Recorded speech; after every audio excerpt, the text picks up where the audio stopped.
ছোট্ট দুঃখী আমার হাঁটতে হাঁটতে বৃন্দাবন চলেছে, আর বৃন্দাবনে যেতে যেতে বাঁকে বিহারীর মন্দির দর্শন করেছে। আর যখনই বাঁকে বিহারীর মূর্তিটা দর্শন করেছে, ছোট্ট দুঃখী আমার মনে বলছে যে ওই বাঁকে বিহারীর মূর্তি দেখে আমার দিল হো গয়া, মানে আমার মন পাগল হয়ে গেছে। হ্যাঁ, তাই বললেন কি দিল খো গয়া, দিল খো গয়া, দিল খো গয়া, দিল খো গয়া, দিল খো গয়া,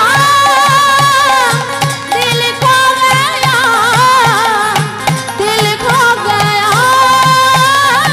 दिल खो गया।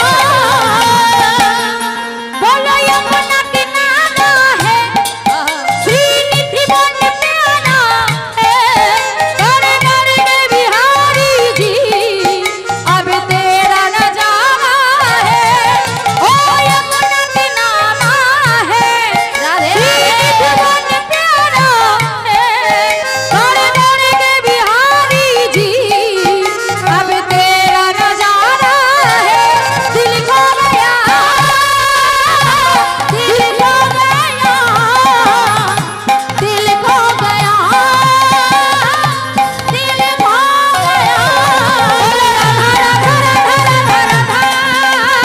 राधा राधा राधा राधा राधा राधा हरि राधा राधा हरि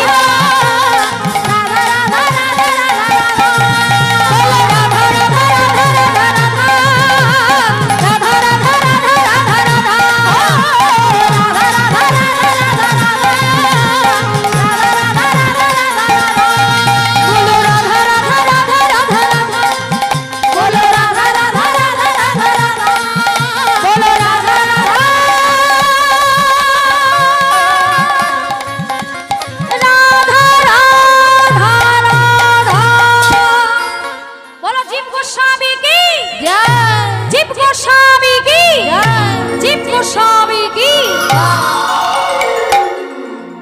জীব গোস্বামী পাদ কুটির হইতে বাহির হয়ে এসে বললেন, এই বৃন্দাবনের মধ্যে আমার নামে জয়ধ্বনি দিল কে? বাহির হয়ে এসে দেখলেন একজন ছোট্ট ছেলে দাঁড়িয়ে আছে। যখনই জীব গোস্বামী পাদ কুটির হতে বাহির হলেন, ছোট্ট দুঃখী আমার জীব গোস্বামী পাদের চরণে প্রণাম করলেন। কে বাবা তুমি? তোমার নাম কি?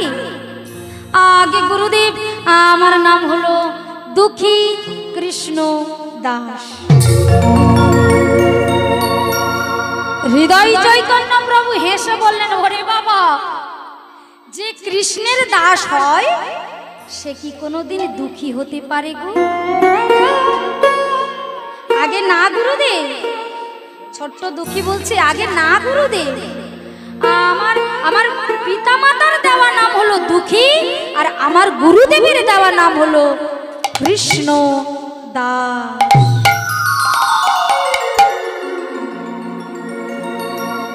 তা বাবা, তোমার গুরুদেবের নাম কি? আগে গুরুদেব, আমার গুরুদেবের নাম হলো হৃদয় চৈতন্য প্রভু। যখনই হৃদয় চৈতন্য প্রভু বললেন, জীব গোস্বামী পাদ চমকে উঠলেন, চিৎকার করে বললেন, ওরে ওরে, কে কোথায় আছিস? তাড়াতাড়ি আয়, তাড়াতাড়ি আয়, তাড়াতাড়ি করে এসে দুঃখীকে একটা আসন পেতে দে, ওরে দুঃখীকে প্রসাদ এনে দে, দুঃখীকে জল এনে দে। ছোট্ট দুঃখী বলছে, গুরুদেব, আমার গুরুদেবের নাম শুনে আপনি এমন চমকে উঠলেন কেন? জীব গোস্বামী পাদ বললেন, ওরে বাবা, তোমার গুরুদেবের নাম কি ছিল জানো? তোমার গুরুদেবের নাম ছিল হৃদয় আনন্দ। হৃদয় চৈতন্য হলো কেন জানো? শোনো, তোমার গুরুদেবের গুরুদেব ছিল গৌরী দাস পণ্ডিত। তোমার গুরুদেবের গুরুদেব ছিল গৌরী দাস পণ্ডিত। সেই গৌরী দাস পণ্ডিত একদিন তীর্থ ভ্রমণে গিয়েছিলেন। তীর্থ ভ্রমণে গিয়েছিলেন, আর ঠিক ফিরে আসার দিনে একাদশীর তিথি ছিল। হৃদয় আনন্দ মনে মনে ভাবছে গুরুদেব তো এখনো আসেনি, তাই আর গুরুদেব যদি না আসে আমাদের এই আশ্রমের অনুষ্ঠানটা যে বন্ধ হয়ে যাবে। তাই কি করি, তিথির সম্মান রাখতে গিয়ে হৃদয় আনন্দ প্রভু একটা বিরাট বড় উৎসবের আয়োজন করেছিলেন। আর সেই উৎসবের দিনে গৌরীদাস পণ্ডিত এসে উপস্থিত হলেন। এসে দেখলেন যে আমার আসার অপেক্ষা না করে হৃদয় আনন্দ উৎসবের আয়োজন করেছে। এই বলে গৌরীদাস পণ্ডিত রেগে গেলেন। রাগে রাগান্বিত হয়ে গিয়ে হৃদয় আনন্দকে ডাকলেন, হৃদয় আনন্দ, আরে ওই হৃদয় আনন্দ, একে গুরুদেব আপনি এসেছেন? গুরুদ্রোহী, আমার আসার অপেক্ষা না করে তুমি উৎসবের আয়োজন করেছো। এই বলে গৌরীদাস পণ্ডিত একটা লাঠি নিয়ে হৃদয় আনন্দকে মারতে গেলেন। আর যখনই মারতে গেলেন, হৃদয় আনন্দের হৃদয়ের মধ্যে কি দেখলেন গো মায়েরা? হ্যাঁ, দেখে নিতাই গৌর নাচিতেছে, নিতাই গৌর নাচিতেছে, নিতাই গৌর নাচিতেছে, হৃদয় আনন্দের হৃদয় মাঝে নিতাই গৌর নাচিতেছে, হৃদয় আনন্দের হৃদয় মাঝে নিতাই গৌর নাচিতেছে। বলে হৃদয় আনন্দের হৃদয়, বলে আর কি তারে মারতে পারে, হৃদয় আনন্দের হৃদয় মাঝে আর কি তারে মারতে পারে, হৃদয় গৌর হৃদয় মাঝে নিতাই গৌর নাচিতেছে, নিতাই গৌর নাচিতেছে। যখনই নিতাই গৌর নাচছে দেখেছে, আর কি হৃদয় আনন্দকে মারতে পারে? হৃদয় আনন্দকে জড়িয়ে ধরলেন গৌরীদাস পণ্ডিত। ও মায়েরা, এখানেই একটা প্রশ্ন, এই গৌরীদাস পণ্ডিত কে ছিলেন?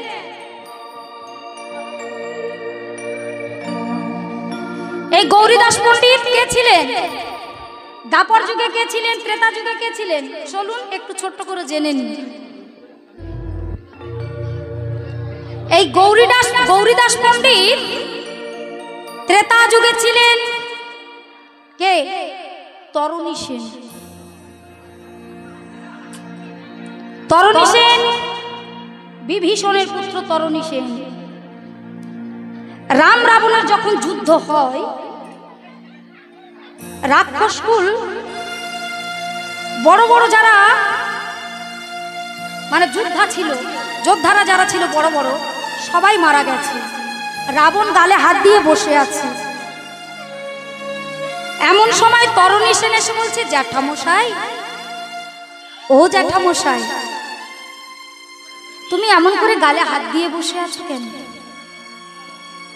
রাবণ কি করলেন? তরণী সেনকে জড়িয়ে ধরে বলছে, ওরে বাবা, এই রাক্ষসকুলকে আমি আর বোধহয় রক্ষা করতে পারলাম না। কেন কেন জ্যাঠামশাই? দেখ না রে বাবা, আমাদের রাক্ষসকুলে যে আর যে কেউ নেই, আমার হয়ে কে যুদ্ধ করবে?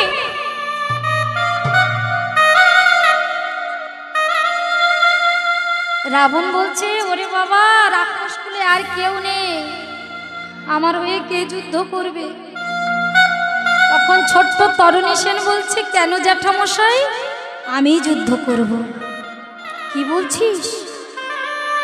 তুই যে 5 বছরের তরুণী, তুই কেমন করে যুদ্ধ করবি বল বাবা?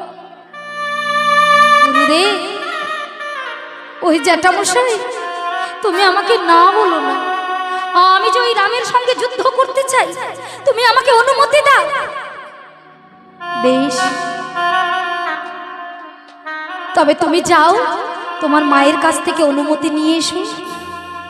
ছোট্ট তরণী সেন আমার ছুটতে ছুটতে মায়ের কাছে গিয়ে বলছে, মা,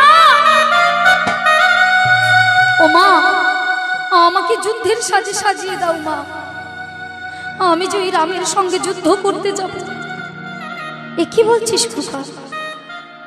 তুই যে এখনো দুধের শিশু, তুই কেমন করে যুদ্ধ করবি ওই রামের সঙ্গে? যাস না বাবা, না মা, না, তুমি আমাকে যুদ্ধের সাজে সাজিয়ে দাও। সুন্দর করে মা আমার যুদ্ধের সাজে সাজিয়ে দিলেন। কেমন করে না সর্বাঙ্গে রাম নাম লিখে দিলেন, সর্বাঙ্গে রাম নাম লিখে দিলেন। মা জানে যে রক্ষা যদি করতে পারে একমাত্র রামই পারবে, তাই রাম নাম লিখে দিলেন সর্বাঙ্গে তরুণী সেনের। তাই ছোট্ট তরুণী সেন চললেন যুদ্ধ করতে। রাবণের কাছে গিয়ে বলছে, জ্যাঠামশাই আমাকে আশীর্বাদ করুন, আমি যেন জয়ী হয়ে ফিরতে পারি। রাবণ আমার আশীর্বাদ করলেন মাথায় হাত দিয়ে। ছোট্ট তরুণী সেন আমার রাম নাম করতে করতে চললেন। अच्युतम केशवम कृष्ण दामोदरम। ছোট্ট তরুণী রাম নাম করতে করতে চলেছে। রাম নারায়ণ জানকী বল্লভা। अच्युतम केशवम कृष्ण दामोदरम राम नारायण जानकी वल्लभम। अच्युतम केशवम कृष्ण दामोदरम राम नारायण जानकी वल्लभम।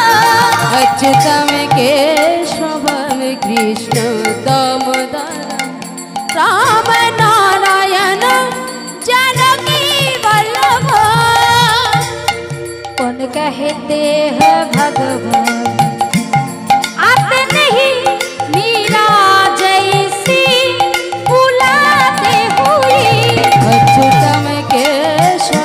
कृष्ण दामोदरम राम नारायण जानकी वल्लभम। कौन कहते भगवान आते नहीं मीरा जैसे बुलाते हुई। अच्युतम केशवम कृष्ण दामोदरम राम नारायण जानकी वल्लभम। कौन कहते हैं भगवान आते नहीं सबरी जैसे खिलाते हुई। अच्युतम केशवम कृष्ण दामोदरम राम नारायण जानकी वल्लभम। ओ मायरा की बोलছে? कौन कहते हैं भगवान खाते नहीं सबरी जैसे खिलाते हुई। কে বলেছে ভগবান খায় না? ভগবানকে খাওয়ার মতো খাওয়ালে ভগবান খায়, সবরই খাওয়ায়নি। একটু আগে মা বলছিল সবরই, হ্যাঁ, তাহলে খাওয়ার মতো তো খাওয়াতে হবে। তাই সবরের হাতে তো ভগবান খেয়েছিলেন, রামচন্দ্র খায়নি। তাই তো বলেন কোনে कहते भगवान हाथ नहीं सबरी जैसे खिलाते हुई। कृष्ण दामोदरम राम नारायण जानकी वल्लभम। कौन कहते भगवान सोते नहीं जसमती जैसे सुवाते हुई। अच्युतम केशवम कृष्ण दामोदरम राम नारायण जानकी वल्लभम। ओ मारा ভগবান ঘুমায় না? ভগবান ঘুমায় তো। এখন আবার সব কি সুন্দর সব গোপাল সব কিনে সেবা করছে, ঘুম পাড়াচ্ছে, তাই না? তা ভগবান কি ঘুমায় না? যশোমতি ঘুম পাড়ায়নি, তাই তো বললেন কি কোন कहते हैं भगवान सोते नहीं मैया जसमती सुवाते हुई। अच्युतम केशवम कृष्ण दामोदरम राम नारायण जानकी वल्लभम।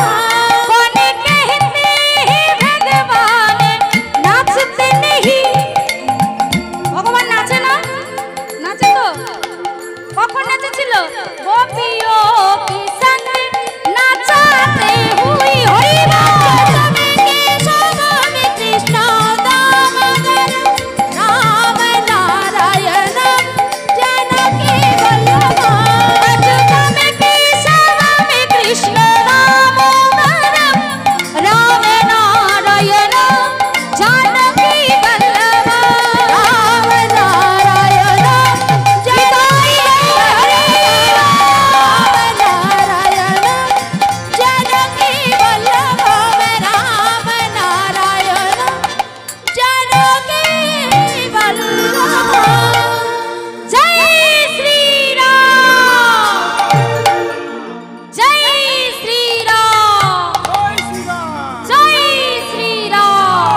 জয় শ্রীরাম বলতে বলতে তরুণী সেন আমার চলেছে। রামচন্দ্র বিভীষণকে ডাকলেন, ও বিভীষণ, আরে ও বিভীষণ, ও কে আসছে গো? বিভীষণ দেখে চমকে উঠে, একি আমার দাদা আমার ছোট্ট 5 বছরের সন্তান কেউ ছাড়লো না, তাকেও যুদ্ধে পাঠিয়ে দিল। ও মায়েরা, ছোট্ট তরুণী সেন বলছে, জয় শ্রীরাম, কোথায় আছো রাম? বেরিয়ে এসো, যুদ্ধ করো আমার সঙ্গে। রামচন্দ্র এলেন, তরুণী সেন প্রণাম করলেন, তুমি কি রাম?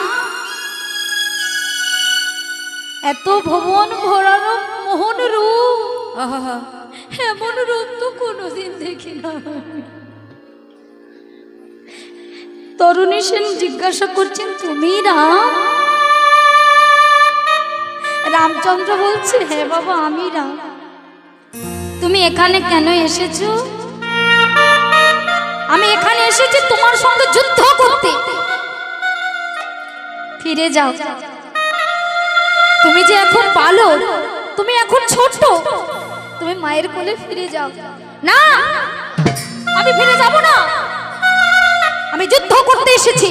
আর এই যুদ্ধ ক্ষেত্র ছেড়ে যদি আমি পালিয়ে যাই, লোকে আমাকে কাপুরুষ বলবে। তোমার যদি ক্ষমতা থাকে তুমি আমার সঙ্গে যুদ্ধ করো।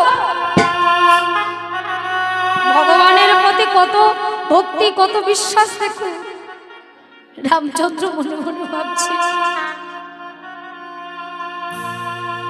এত সুন্দর একটা বালক এসেছে আমার সঙ্গে যুদ্ধ করতে। ও বিভীষণ, বিভীষণ বলো না ওকে।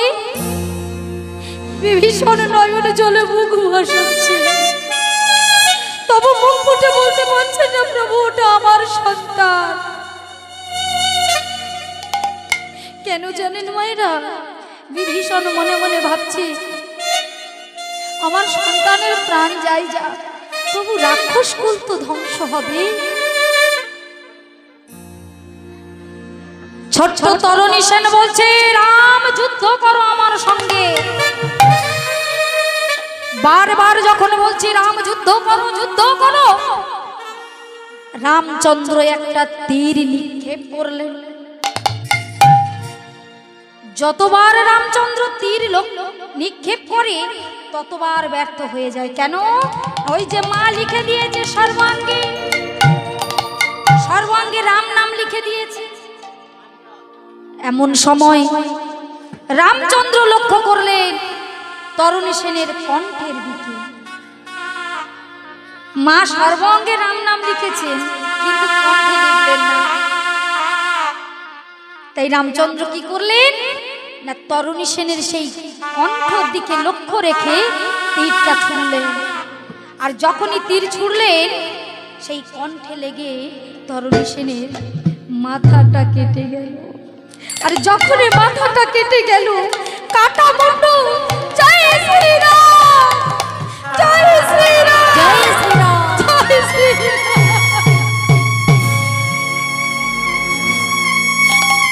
জয় শ্রীরাম বলতে বলতে কাটা মুন্ডুটা ছটফট করছে। রামচন্দ্র কাটা মুন্ডুটা নিয়ে মুখে জড়িয়ে ধরলেন।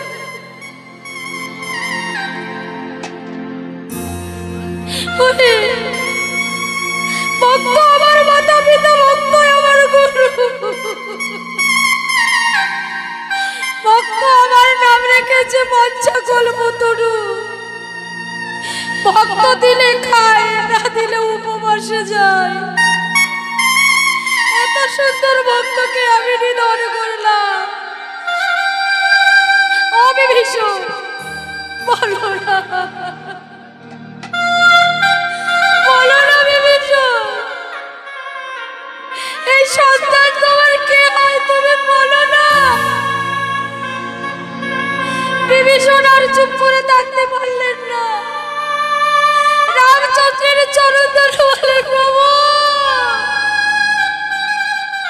ও আর কেউ নয়, ও হলো আমার বুকের মালিক, আমার একমাত্র নয়নের মণি বিভীষণ। বললেন, তরণী সে।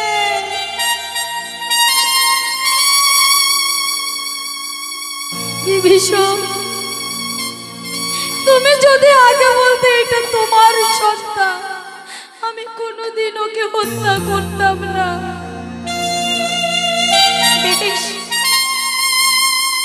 আমি আমি এই এই কাটা মুন্ডু ছুঁয়ে প্রতিজ্ঞা করলাম, এ জন্মে তুমি আমার স্বপ্ন পেলে না, আগত দাপর যুগে তুমি হবে আমার প্রিয় সখা, যে সখার নাম হলো সুবল সখা।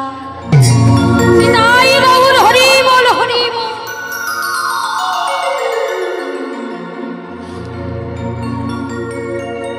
তাই ত্রেতা যুগের তরুণী সেন দাপর যুগের সুবল সখা, আর কলি যুগে হয়ে এলেন গৌরীদাস পণ্ডিত। আর তার শিষ্য তুমি, তোমাকে কৃপা না করে আমি পারি? বলো বলো তুমি কি চাও? ছোট্ট দুঃখী কৃষ্ণদাস বললেন, গুরুদেব আমি আমি যে কৃষ্ণ সেবা শিখতে চাই। বেশ, তুমি কৃষ্ণ সেবা শিখবে? ছোট্ট দুঃখী বলছে, গুরুদেব কৃষ্ণের তো 64 রকম সেবা, এই 64 রকম সেবার মধ্যে আমি কোন সেবাটা করব? তখনই শ্রীজীব গোস্বামী কি করলেন, একটা সোনার ঝাঁটা নিয়ে দুঃখীর হস্তে তুলে দিলেন। এই নাও সোনার ঝাঁটা, এই সোনার ঝাঁটা নিয়ে তুমি সারা কুঞ্জ মন্দির ঝাঁট দেবে, এটাই হলো তোমার পরীক্ষা। তাই ছোট্ট দুঃখী আমার সোনার ঝাঁটাকে বক্ষে জড়িয়ে ধরে কাঁদছে আর বলছে, ওরে ঝাঁটা রে, তুই কত ভাগ্যবান বল, তুই যে কৃষ্ণ সেবার অধিকারী হলি।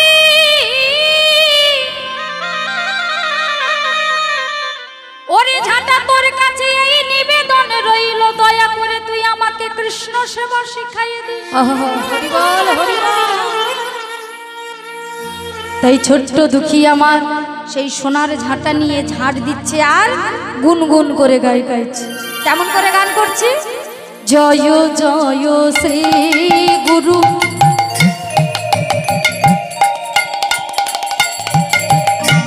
প্রেম কল্পতরু, জয় জয় শ্রী গুরু।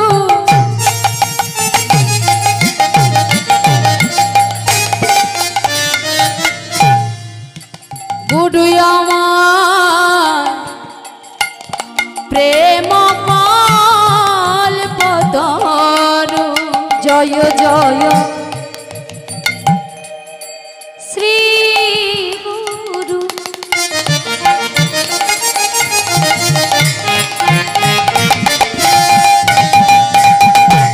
গুরু আমার প্রেম কল্পতরু, জয় জয় শ্রী গুরু।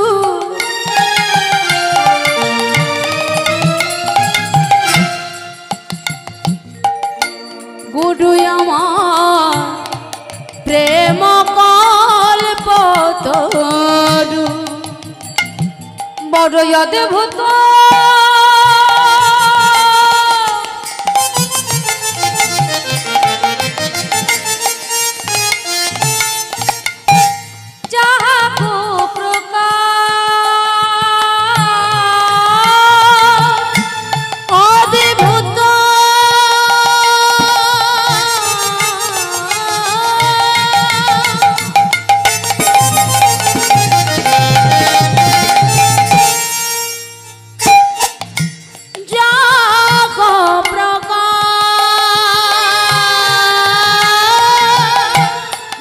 অদ্ভুত যাহা কো প্রকাশ, বড় অদ্ভুত যাহা কো প্রকাশ, গুরু রূপে অদ্ভুত প্রকাশ, গুরু রূপে অদ্ভুত প্রকাশ, গুরু রূপে অদ্ভুত প্রকাশ, গুরু রূপে অদ্ভুত প্রকাশ, অত নন্দনীর নন্দনীর নন্দন, গুরু রূপে অদ্ভুত প্রকাশ, অত নন্দনের নন্দের নন্দন, গুরু রূপে অদ্ভুত প্রকাশ, অত নন্দনীর নন্দনে আজ গুরু রূপে অদ্ভুত প্রকাশ,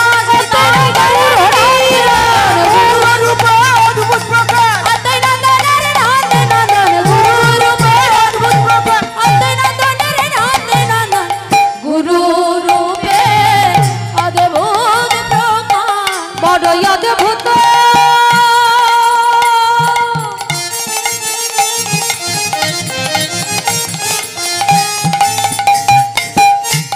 যাহা গো প্রকাশ, অদ্ভুত যাহা গো প্রকাশ,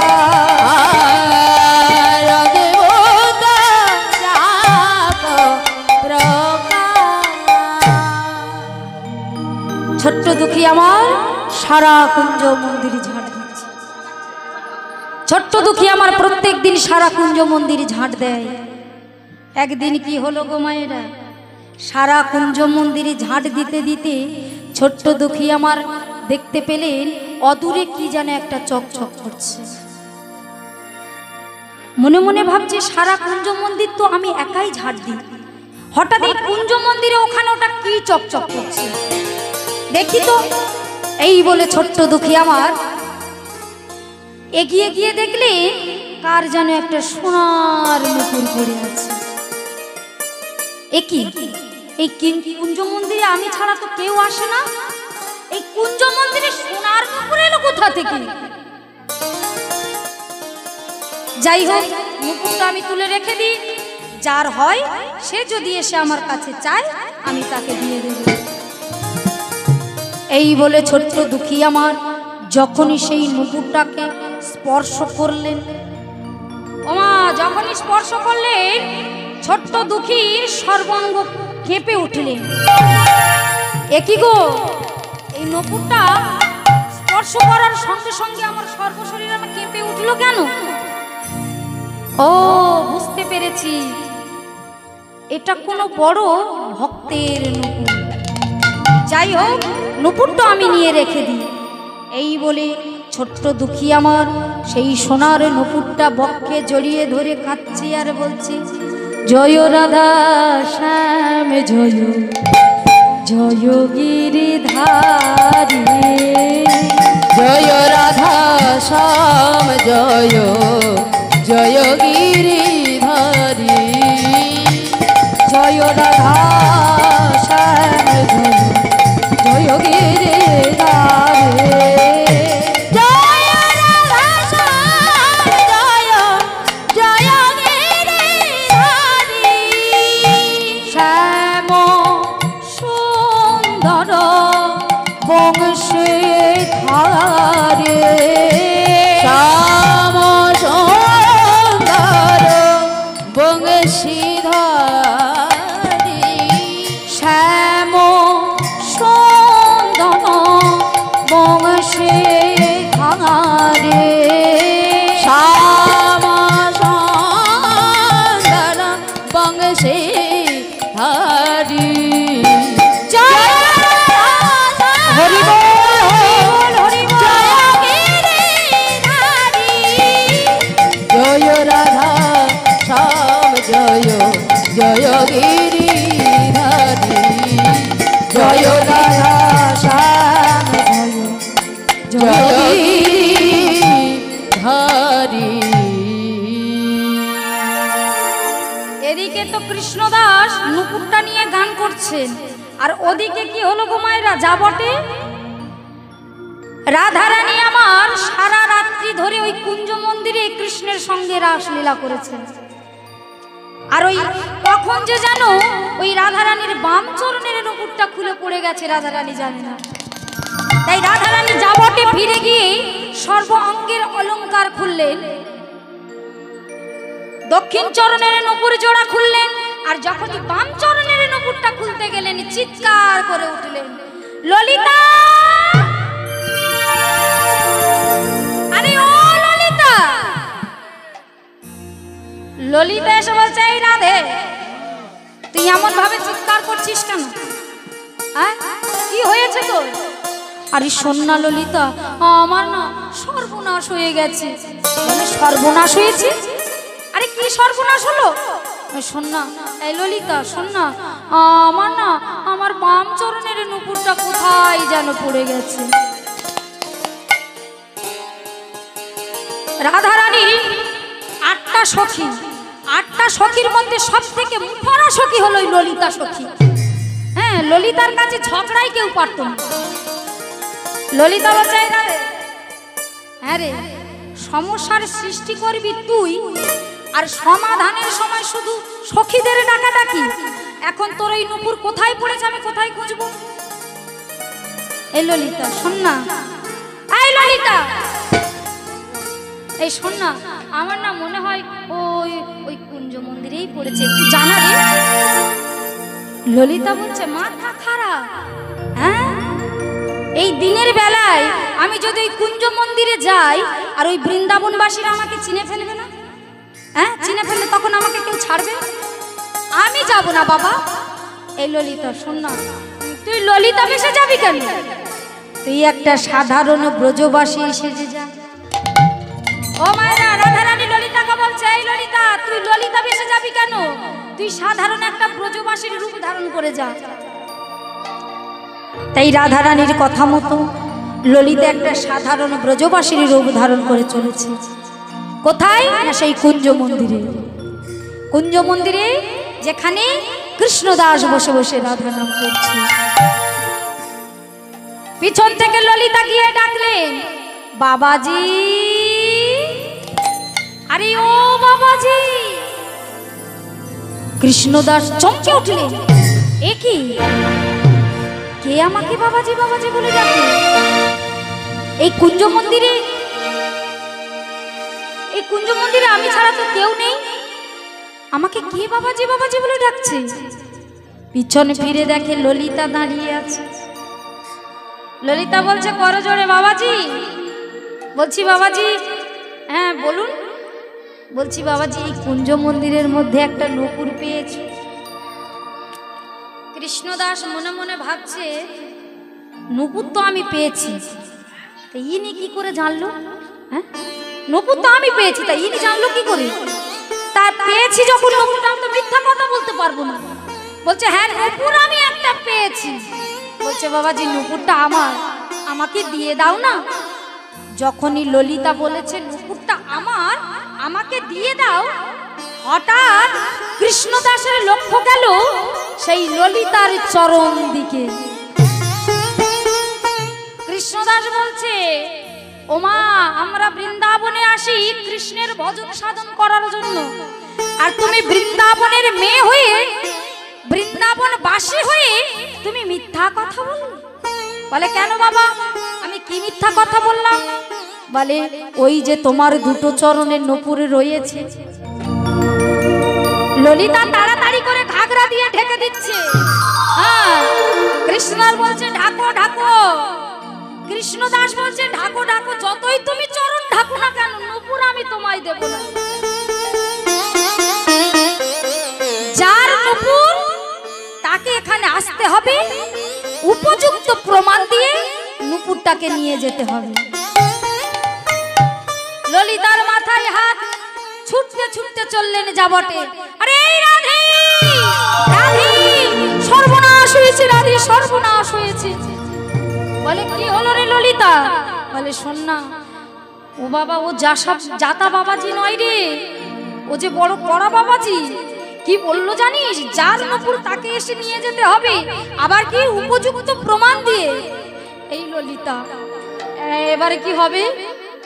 বলছে আমি বলছি তুইও চল। কি রে যাবি?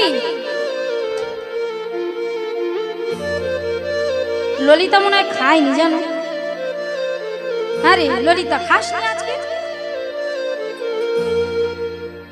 রাধা রানী বলছে এই ললিতা তোর কি মাথা খারাপ হয়েছে? আমি স্বয়ং রাধা রানী, আমি রাধা বেশে বৃন্দাবনের পথে গেলে এই বৃন্দাবনবাসীরা আমাকে ছাড়বে, আমাকে চিনে ফেলবে না। ললিতা বলছে এই রাধে তুই রাধা বেশে যাবি কেন? একটু আগে তুই আমাকে কি বললি? তুইও একটা ব্রজবাসীর রূপ ধারণ কর, ব্রজবাসীর রূপ ধারণ করে চল। এই বলে রাধা রানীও একটা ব্রজবাসীর রূপ ধারণ করলেন। এইবার ললিতা আর রাধা রানী মিলে চলেছে কোথায় না সেই কুঞ্জ মন্দিরে। রাধা রানী ললিতার গলা জড়িয়ে ধরে চলেছে, ললিতাকে সঙ্গে করি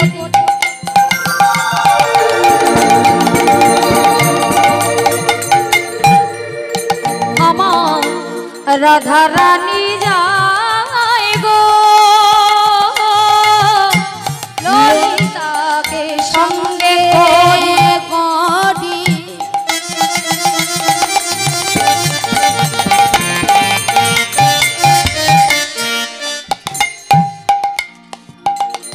রাধা রানী যায় গো,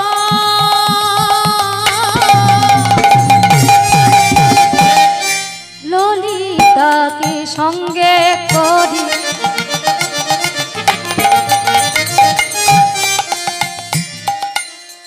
ললিতা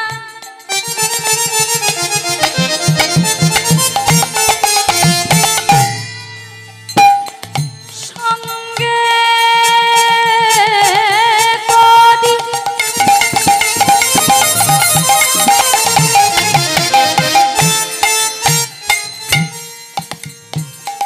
আমার রাধা রানী, রাধা রানী, রানী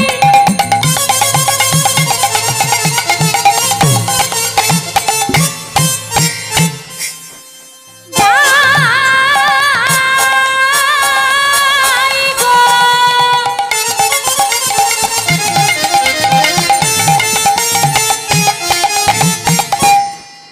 আমার রাধা রানী ললিতাকে, ললিতা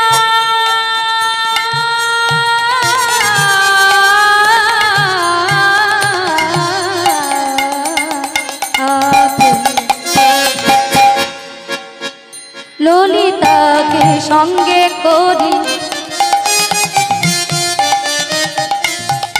আমার রাধা রানী যায় গো, ললিতাকে সঙ্গে করি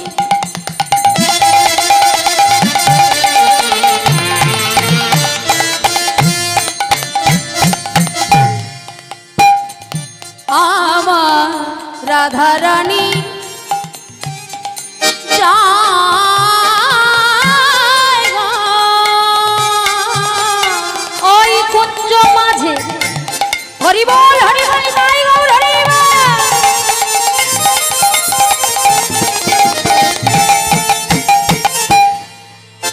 ওই কুঞ্জ মাঝে কৃষ্ণ দাসের দেখিবারে পাই গো, ওই কুঞ্জ মাঝে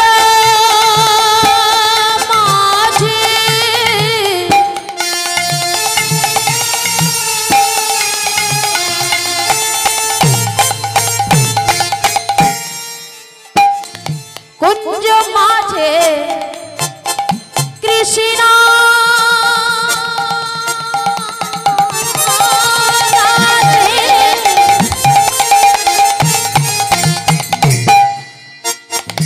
দেখিবারে পাই গো, ওই কুঞ্জ মাঝে কৃষ্ণ দাসের দেখিবারে পাই গো, জয় রাধা শ্যাম জয় জয় গিরিধার, হরি বল জয় রাধা শ্যাম জয় জয় গিরিধারী।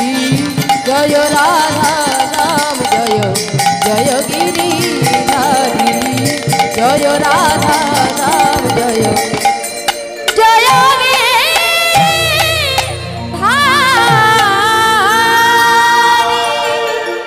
বাবাজি, আরে ও বাবাজি। কৃষ্ণদাস আমার চমকে উঠলেন, একি এত সুন্দর কণ্ঠস্বর, এই কণ্ঠস্বর কোনোদিন তো আমি শুনি নাই, এমন কণ্ঠস্বরে কেউ তো আমাকে ডাকে নাই। কে তুমি আমাকে বাবাজি বাবাজি বলে ডাকছো? আমি গো বাবাজি, আমি হলাম একজন বৃন্দাবনবাসী। বলছি বাবাজি, একটা নূপুর পেয়েছো? বলে হ্যাঁ নূপুর আমি পেয়েছি। ওটা ওটা আমার নূপুর, আমাকে দিয়ে দাও না। শোনো মা, তুমি যদি একা আসতে আমি নূপুরটা দিয়ে দিতাম, কিন্তু ওই রমণীকে সঙ্গে এনেছো, আমি তোমাকে নূপুর দেব না। বাবাজি, রাধারানী বলছে বাবাজি ওই নূপুরটা আমার বড় প্রিয় নূপুর, আমাকে দিয়ে দাও না। বেশ, এই নূপুরটা যদি তুমি পেতে চাও তাহলে তোমাকে পরীক্ষা দিতে হবে। বলে কি পরীক্ষা দিতে হবে?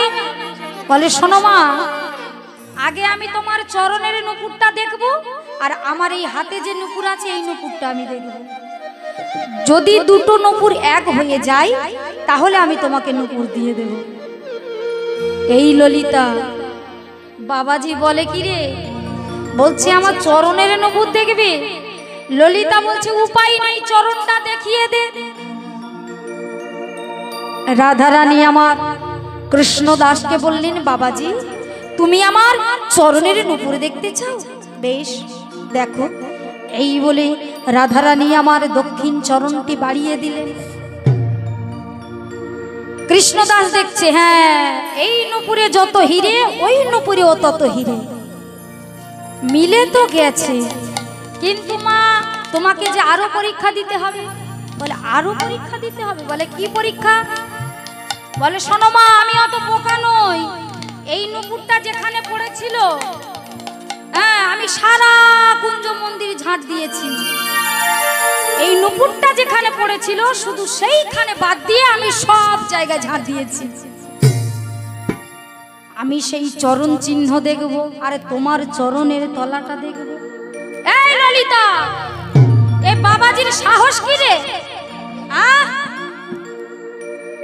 কত মনি ঋষি ধ্যানে পায় না, যোগী যোগে পায় না আমার চরণ, আর এই সাধারণ একটা বাবাজি হয়ে বলছে আমার চরণের তলা দেখবে। ললিতা বলছে এই রাধে অত রেগে যাস না, চরণের তলাটা না দেখালে যে তুই নূপুর পাবি না, দেখিয়ে দে। বাবাজি যা বলছে তাই শোন। বেশ বাবাজি, তুমি আমার চরণের তলা দেখতে চাও? বলে হ্যাঁ। এই বলে রাধারানী যখনই চরণের তলাটা দেখালেন, কৃষ্ণদাস দেখছে ধুলাই যে চিহ্ন পড়ে আছে, এই চরণ তলে সেই চিহ্ন। মনে মনে ভাবছে কৃষ্ণদাস, মনে মনে ভাবছে স্বয়ং রাধারানী ছাড়া কেউ নয়। ওমা চরণের চিহ্ন তো মিলে গেছে, কিন্তু মার একটা পরীক্ষা দিতে হবে। বলে কি পরীক্ষা? বলে এই যে চরণের চিহ্ন পড়ে আছে, ওই চরণের চিহ্নর মধ্যে তোমার চরণ। এই ললিতা, কেমন বাবাজি রে? ললিতা বলছে আমি তোকে আগে বলেছিলাম এ বাবাজি বড় শক্ত বাবাজি, এ যেসব বাবাজি নয়। এই বললো চরণের তলা দেখবে, আর চরণের তলা দেখা হয়ে গেল তো বলে চরণের চিহ্নের সঙ্গে চরণটা রাখো। ললিতা বলছে উপায় নাই, চরণের চিহ্নের সঙ্গে চরণটা রাখ। তখন রাধারানী ললিতাকে তিরস্কার করে বললেন চুপ কর, তুই যখন থেকে এসেছিস তখন থেকে তুই সেই বাবাজির হয়ে বলছিস। বাবাজি বলল চরণের নূপুর দেখবো, তুই বললি দেখিয়ে দে। বাবাজি বলল চরণের তলা দেখবো, তুই বললি দেখিয়ে দে। এখন বলছে চরণের চিহ্নের সঙ্গে চরণ রাখো, তুইও বলছিস রাখ। ললিতা করজোরে বলছে ওরে রাধে রে, ওরে রাধে রে, কেউ না জানুক আমি জানি, আমি জানি ৪,৫০০ বছর ধরে লীলা করছিস এই কুঞ্জ মন্দিরে। কোনদিন তো তোর চরণের নূপুর খুলে পড়ে নাই। রাধে, আর কেউ না জানুক আমি জানি রে, ৪,৫০০ বছর ধরে এই কুঞ্জ মন্দিরে তুই লীলা করছিস, কোনদিন তোর চরণের নূপুর খোলে নাই, হঠাৎ আজকের কেন নূপুরটা খুললো? তুই কৃষ্ণ দাসকে কৃপা করবি বলে, কৃষ্ণ দাসকে কৃপা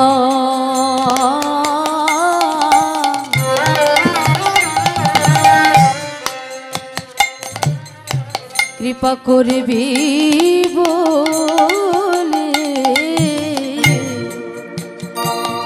কৃষ্ণ দাসকে কৃপা করবি বলে, কৃষ্ণ দাসকে কৃপা করবি বলে, তাই তো তোর চরণের নূপুর খুলে পড়ে, কৃষ্ণ দাসকে কৃপা করবি বলে, তাই নূপুরের চরণ খুলে কৃষ্ণ দাসকে কৃপা করবি বলে, ভুলে পড়ে দাসকে কৃপা করবি বলে, চরণের নূপুর ভুলে পড়ে দাসকে কৃপা করবি বলে, তাই তো নূপুর ভুলে পড়ে কৃষ্ণ দাসকে কৃপা করবে বলে।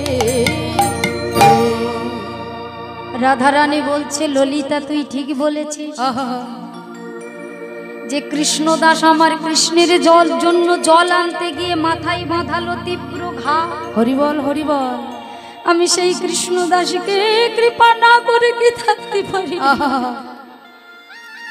তাই তো আমি এসেছি কৃষ্ণদাসকে কৃপা করব বলে।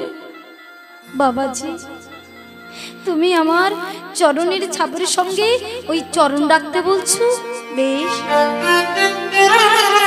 যখনই রাধারানী আমার সেই চরণের ছাপের সঙ্গে চরণটা রাখলে, দুঃখী কৃষ্ণদা রাধারানীর চরণ জড়িয়ে ধরে বলছে, রাধে গো,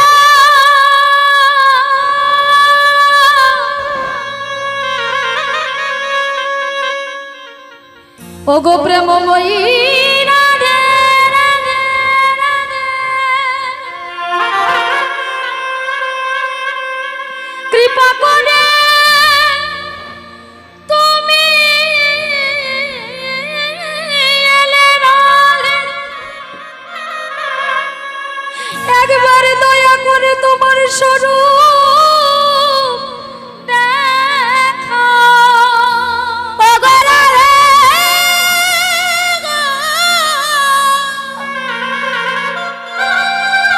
রাধে, ও গো করুণাময়ী প্রেমময়ী রাধে, তুমি করুণা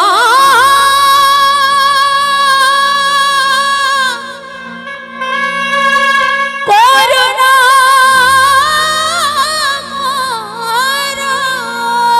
রাধে গো,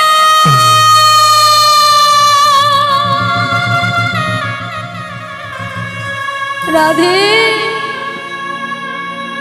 কৃপা করে যখন তুমি এসেছো, ওগো প্রেমময়ী রাধে, ওগো কৃপাময়ী রাধে, একবার তোমার স্বরূপটা আমারে দেখাও রাধে। রাধারানী কৃষ্ণদাসের নয়নের জল মুছিয়ে দিয়ে বলছে, ওরে কৃষ্ণদাস, তোর মতো এত বড় ভক্ত আমি দেখি না, যে আমার কৃষ্ণের জন্য জল আনতে গিয়ে মাথায় বাঁধালো তীব্র ঘা, যে আমাকে পরীক্ষা নিতে পারে। আরে সেই তো আসল ভক্ত। তুই আমার স্বরূপ দেখতে চাস, দেখ। কিন্তু কিন্তু কৃষ্ণদাস, তুই যে এই নয়নে আমার স্বরূপ দেখতে পাবি না, তুই নয়নটা বন্ধ কর। কৃষ্ণদাস নয়ন বন্ধ করলেন। রাধারানী আমার কৃষ্ণদাসের নয়নে হস্ত বুলাই দিলেন। যখনই নয়নটি খুললে কি দেখলেন? তপ্ত কাঞ্চন গৌরাঙ্গিনী রাধে বৃন্দাবনেশ্বরী সুভানো সুতাং দেবী তাকে নমামি হরি প্রিয়া।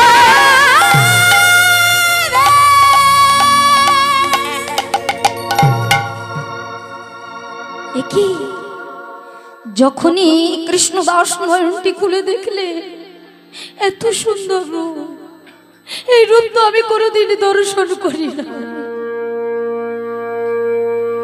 আমার সম্মুখে যেন একটা সোনার প্রতিমা দাঁড়িয়ে আছে। অঝর নয়নে কাঁদছে না, রাধারানীর স্বরূপ দেখছে।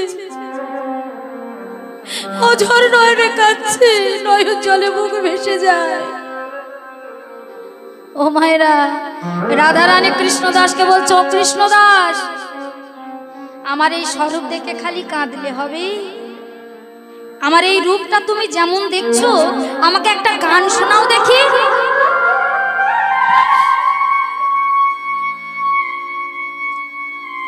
আমার রূপটা তুমি যেমন দেখছো, আমাকে একটা গান শোনাও দেখি। কৃষ্ণদাস বলছে, ওগো রাধে, তোমার এই রূপের বর্ণনা আমি আর কি দেব বলো আমার এই ছোট্ট মুখে? তবু যতটুকু পারি আমি তোমার রূপের বর্ণনা করছি। এই বলে কৃষ্ণদাস আমার রাধারানীর রূপের বর্ণনা করছে। কেমন করে? রাই আমার কনক মুকুর, কনক মুকুর, কনক মুকুর কাথি, কনক মুকুর, কনক মুকুর, কনক মুকুর কাথি,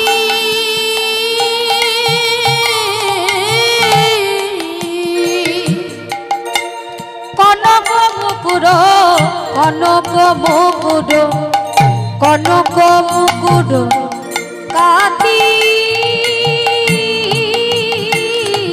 ওই নীল বসন রতন ভূষণ জলদ দামিনী সাজে, চাচর কেশর বিচিত্র বেণী দুলিছে হিয়ার মাঝে, চাচর কেশর বিচিত্র বেণী দুলিছে হিয়ার মাঝে। তাই কৃষ্ণদাস আমার রাধারানীর সুন্দর রূপের বর্ণনা দিলেন। আর কৃষ্ণদাস বলছে, ওগো রাধে, তুমি কৃপা করে একা কেন এলে? একবার কৃষ্ণচন্দ্রকে নিয়ে এসো, আমি যুগল রূপ দর্শন করতে চাই।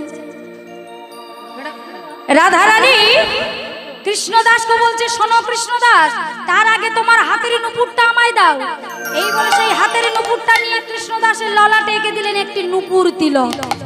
আর শোনো কৃষ্ণদাস, আজ থেকে আমি তোমার নাম রাখলাম ভক্ত শ্যামানন্দ। কেননা তুমি আমার শ্যামের জন্য এত কষ্ট করেছো, তাই আজ থেকে আমি তোমার নাম রাখলাম ভক্ত শ্যামানন্দ। তুমি যুগল রূপ দেখতে চাও? এই বলে রাধারানী আমার কৃষ্ণচন্দ্রকে স্মরণ করলেন। আর যখনই কৃষ্ণচন্দ্রকে স্মরণ করলেন, কৃষ্ণ এসে রাধারানী